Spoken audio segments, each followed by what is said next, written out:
20 ছেপ্টেম্বৰ ভিতৰত আমাৰ অসম পুলিচৰ এডমিট কাৰ্ড আহিব। 20 ছেপ্টেম্বৰ ভিতৰত 15 আৰু 20 ছেপ্টেম্বৰ ভিতৰত আমাৰ অসম পুলিচৰ এডমিট কাৰ্ড আহিব আৰু 3 অক্টোবৰৰ পৰা আমাৰ অসম পুলিচৰ দৌৰটো ষ্টাৰ্ট হ'ব। সো এইখিনি কথা মই কোৱা নাই, এইখিনি কথা আমাৰ CM ছাৰে কৈছে। তো হেল্ল' বন্ধু বান্ধৱীসকল, স্বাগতম জনাইছোঁ মোৰ ইউটিউব চেনেললৈ আৰু নতুন এটা ভিডিঅ'লৈ। আৰু যোনসকল কেণ্ডিডেট আমাৰ অসম পুলিচৰ কাৰণে প্ৰিপেৰেশ্যন চলাই আছে, যিমান কেণ্ডিডেট আছে আমাৰ অসম পুলিচৰ কাৰণে দৌৰ মাৰি আছে, লং জাম্প মাৰি আছে, তেওঁলোকৰ কাৰণে বহুতে ভাল খবৰ আহি পৰিছে। ভাল খবৰ, আমাৰ 20 ছেপ্টেম্বৰ আমাৰ এডমিট কাৰ্ড ওলাই যাব। অসম পুলিচৰ এডমিট কাৰ্ড ওলাই যাব।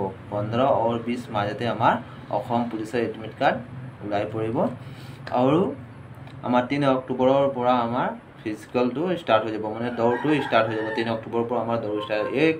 এই কথাখিনি মই কোৱা নাই, এই কথাখিনি আমাৰ CM ছাৰে কৈছে, ডাক্তৰ হেমন্ত বিশ্ব শৰ্মা ছাৰে আমাৰ এই কথাবিলাক কৈছে। সেইটো ভিডিঅ' এটা ক্লিপ দি দিম, আপোনালোকে চাই ল'ব।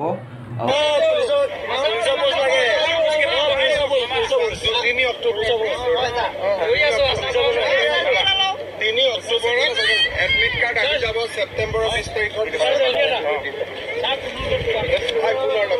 আসাম কামাণ্ডো ভাল লাগে নেকি?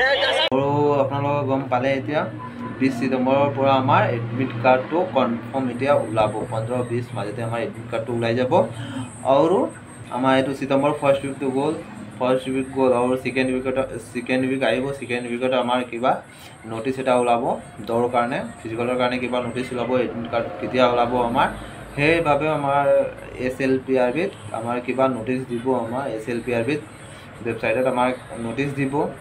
নটিচ দিয়াৰ পিছতে আমি গম পাম কি আমাৰ এডমিট কাৰ্ড কেতিয়া ওলাব। লেকিন কনফাৰ্ম 15 আৰু 20 মাজতে আমাৰ অসম পুলিচৰ এডমিট কাৰ্ড ওলাব। চ' আপোনালোকে ভালদৰে ৰানিং কৰি থাকিব, প্ৰিপেৰেশ্যন কৰি থাকক, ঠিক আছে।